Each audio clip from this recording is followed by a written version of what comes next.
తాళ్లరేవు మండలం కోరంగి పంచాయతీ సీతారాంపురం గ్రామ దేవత మరిడమ్మ ఆలయంలో మరిడి మహాలక్ష్మి హోమం ఘనంగా ప్రారంభమైంది. తాడికొండ లక్ష్మణరావు జ్యోతి దంపతులు ఆయురారోగ్యాలు, ఐశ్వర్యం, పాడి పంటలు అభివృద్ధి కోసం ఈ పూజ నిర్వహించారు.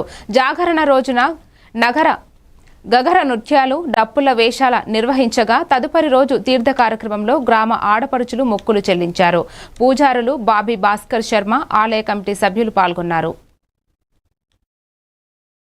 महालक्ष्मी नमः मांसो प्रजन्ते सत्ये सदा भक्तवत् नामता घरवस्व यश्रियं ओम श्रीं ह्रीं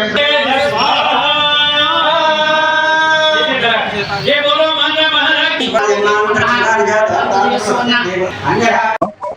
ప్రధానంగా మా కమిటీ వారు కానివ్వండి, గ్రామ ప్రజలు కానివ్వండి, దాతలు కానీ పూర్తిగా సహకరించడం వల్ల మరి ఎలాంటి ఆదాయం లేనటువంటి ఈ దేవాలయం అత్యంత అద్భుతంగా మరి సంబరం కానివ్వండి, తీర్థం కానివ్వండి ఎప్పుడు జరుగుతూ ఉంటది. మరి 50 మంది ప్రజానికం కానీ, భక్తులు కానీ పూర్తిగా ఆలయ కమిటీ వారికి సహకరించి మరి ఈ జాగరం కానీ పంచామృతాభిషేకం, అలాగే అమ్మవారి మహాలక్ష్మి హోమం ఇత్యాది కార్యక్రమాలన్నీ కూడా వేద పండితులచే నిర్వహించడం జరిగింది. అదేవిధంగా ఈ రాత్రి గ్రామ ప్రజలచే అనేక విధాలైన సాంస్కృతిక కార్యక్రమాలతోటి జాగరణ కార్యక్రమం జరుగుతుంది. రేపు అనగా ఆదివారం ఉదయం నుండి అమ్మవారి